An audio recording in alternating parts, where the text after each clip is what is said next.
All right. So today we are going to have a very interesting conversation.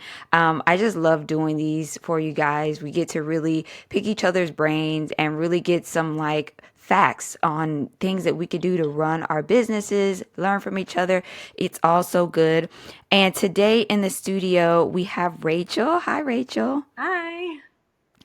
Thank you so much for being here today. Yeah. Rachel's business is literally amazing, guys. It's called Simplicity in Mind. And it is a beautiful, beautiful business. I don't want to talk too much about it because I think you are going to do a great job of explaining all of the things about your business. But to start, can you tell us what Simplicity in Mind is? What kind of business is it? Yeah, sure. So Simplicity in Mind is a floral design studio, and we cater to events, weddings primarily, intimate events, workshops, styled shoots, just anything creative, really. Awesome, awesome. Guys, definitely check out her website. It's simplicityinmind.com. And we actually got to meet. I was included in a bridal installation that you did that was Yeah. literally amazing. Oh, thanks. Yeah, it was really, really good. The pictures were so pretty. But can you tell us a little bit about how you kind of came up with the idea? We kind of talked about that when we met up, how you came up with the idea for your business. Well, getting started, I actually started off in retail. I had a women's clothing boutiques when I lived in Florida. And I used to always have floral installations in my shops that I would create myself. And I would use elements like dried flowers. I would make flowers out of like coffee filters and then dye them with like organic dyes and stuff. Because I always just loved like the visual impact in the retail spaces and building like these elaborate displays because I just felt like it would enhance the space and show off like the clothing. It's more interesting when you have like a mannequin with a beautiful dress on and next to this big like floral installation. So that's where I got started in florals, but eventually I'm a New Yorker. I didn't want to stay in Florida. I didn't like it. I wanted to move back, so I did. I closed my stores down and I was kind of just over retail in general. So I started freelancing with a florist in Hoboken, New Jersey. Um, and it really turned me on to that whole like atmosphere of florals, like, oh my gosh, I can do this all the time and I can do weddings and like create these displays in different spaces, which was always really fun. So then I ended up launching a floral design business when I moved back to upstate New York a few years ago, and it just kind of took off from there. I love it. And one thing that I really enjoyed that you shared too about your business is that it's also sustainable. Can you talk some about that, how it's sustainable? Yeah, sure. So we actually try to purchase a lot of our florals from local farms. There's a plethora of them around New York and Connecticut that we do purchase from during wedding season. They all grow organically, which is fantastic because we know like the florals that get imported in, they're grown with pesticides and all this other crazy stuff that we just don't really want to touch too often. And then after the weddings, a lot of floral designers or just people in general in the industry will throw things away. So we try to save things. So we'll reuse our vases for different clients because they're still good after the wedding. So we don't need to keep buying them or throwing them out or giving them out. And then also we compost the flowers too. Awesome. You know, that is such a good thing to do because yeah, it's a lot of flowers. It definitely would Yeah. add up. And now what else I thought was really interesting too is you actually grow a lot of your flowers too yourself, right? We do. Yeah, we have a little plot of land over here in Dutchess County, which I grow. It's not, it's like more of a hobby, but I do use it for wedding flowers. It's a lot to manage and take care of, especially during wedding season, but I get the opportunity to pick out the flowers that I want to grow. So I'll have more unique colors, more unique varieties that you can't always get. Nice. And do you how do you feel like about gardening? Like I just feel like that's such like the opportunities that I've had to do it. It's always been so relaxing, especially for, businesswomen. We're always kind of go, go, go, go. Is that a relaxing thing for you? Yeah, it is. It's very meditative, especially when you're planting things into the ground because it's just kind of like this repeat motion. So you're just focused on like what you're doing and everything else really gets drowned out. But it is a lot of hard work, especially when it's hot outside and you're digging and pulling weeds. It's a lot. Yeah, yeah, definitely. Well, I've seen some of your things and I feel like your hard work is definitely paying off. I do believe you have, I think it's on your website, you can correct me, but you have a whole kind of blurb about, your gardening and, it's a beautiful picture of you and your gardens there. I Oh, very much enjoyed. Yeah. Yeah, so let's talk a little bit now about the business side. What do you feel has been the most I'm sorry to interrupt here, but we've got something important to say. At womenownedlisted.com, our mission is to empower and uplift women entrepreneurs by providing a dynamic platform to showcase and connect their businesses to a broader audience. We are committed to fostering a community of support. We aim to create a lasting network where women entrepreneurs can succeed and inspire the next generation of business leaders. Are you a woman entrepreneur looking to elevate your business? Join womenownedlisted.com today. List your business and join over 800 female business owners who are strengthening their presence by joining our platform. Share your story and expertise with our audience by being interviewed on our podcast. Let's amplify your voice and inspire others. Hit the like button, subscribe on podcasts, subscribe on YouTube, join our mailing list, and get your business listed now to take the next steps in pushing your business forward. Challenging thing for you. What I particularly enjoy about you is that you've been in a lot of different spaces. The retail is a complete thing. And then now in this new kind of bridal, floral type of space, it's something different. What have you learned from those two fields? What have you learned? oh, a lot of things. Patience being the biggest thing. Definitely that. It's just, everything is a learning experience, and you're always going to come up with these challenges and things that you have to navigate towards and like work through. It's just really everything's a process, and you just have to keep going. Awesome, awesome. And I found that with me, when I was transitioning from one business model to another, I found that I ran into a lot of like roadblocks. Like, okay, I got really good at doing one business, and I just thought, hey, once I pivot and go into another business, I'm gonna have that same success. It's gonna be super easy. Did you find that to be the case for you, or was your experience a bit different? Yeah, it was similar. Nothing's ever going to be easy. I just knew that I have a creative service that I can offer to people. And it was just really about marketing myself and marketing my business and then trying to find those customers. Because obviously it's a different customer than like a retail shop. So just learning that part of the business was a little bit more challenging.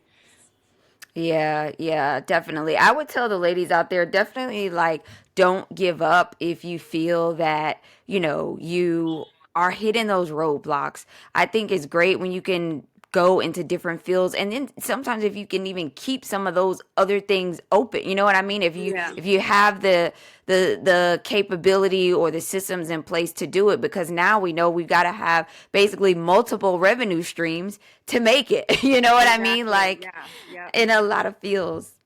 Definitely. And it's hard too as a creative because your brain is always going like 90 miles an hour. I'm sure you can relate to this. It's like, "Oh, I can do this, I can do that. I want to create this." And it's just like you want to do everything all at once. So it's like you have to focus on one business at a time, but like make that go and then you can like branch off into something else too. Absolutely, absolutely. So, let's talk about now a little bit about advertising, because I feel like that's something that I always like to touch on with the ladies, because advertising is something that really I feel like really makes the business, right? Like you can have the most beautiful business, you can have the most beautiful floral installations, but the advertising really, if it's not there, the business is not going to go anywhere. What advertising techniques have really benefited you and your business? So just full transparency, the floral business, I haven't had to advertise as much as I did with the retail. I feel like with the retail, it was a lot harder to find the client. And I was always like looking into different advertising, whether that was in magazines, local Instagram, pages that I could connect with, just, things like that. With the floral business, my primary form of like advertisement has really just been on social media. I haven't had to invest too much into advertising because I utilize my social media accounts as a portfolio. And I feel like that's always attracted the clients that wanted to book my services. Wow, okay. And for your social media, what is your main that you use? Instagram, definitely. Okay. And you feel like that's really giving you some good clients. That's good to hear because for me, Instagram has just become like, I don't know, just this cesspool. Like I Yeah. can't get any traction on it. And now I'm noticing when I DM people that basically most people aren't even checking their Yeah. filter like no one's on it. I feel like it's slowly dying, so it's really encouraging to hear you say that because I don't know, I just feel like we're kind of getting all burnt out. Do you use TikTok to advertise at all?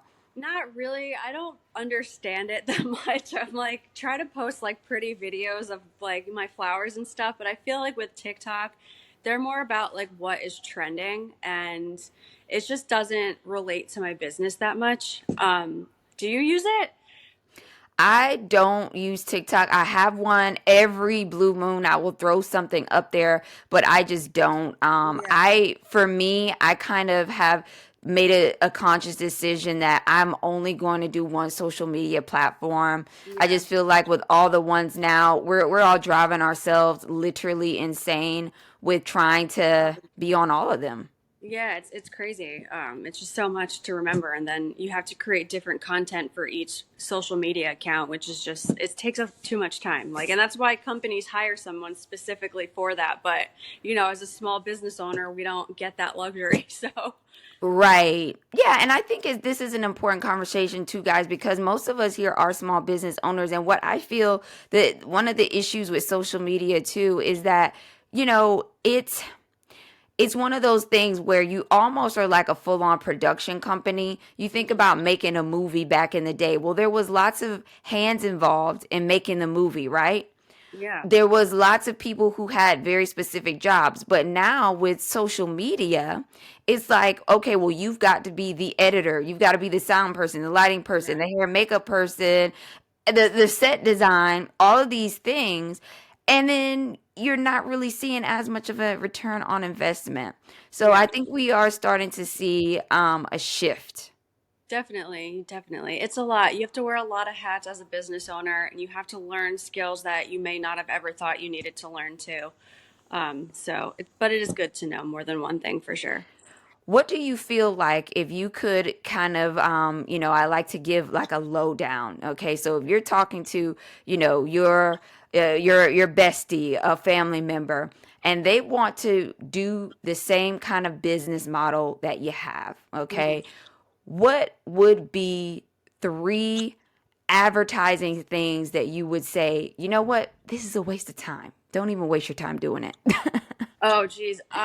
Paying for certain advertisements like magazines or local things like that, they're hugely expensive, which I've learned, from doing them, and you don't get any return on your investment. I think advertising has shifted quite a lot recently.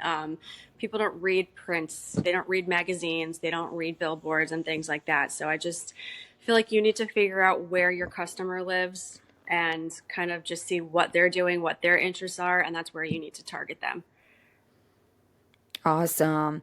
I think I would definitely add for me for one. I think like we were mentioning before, the social media is definitely one that I feel is, you know, don't feel like not every business is going to benefit from social media. I feel Right. like if you have a business that is photo centric, like you need to show a portfolio. I think that's why your business has gotten you so much attention from there.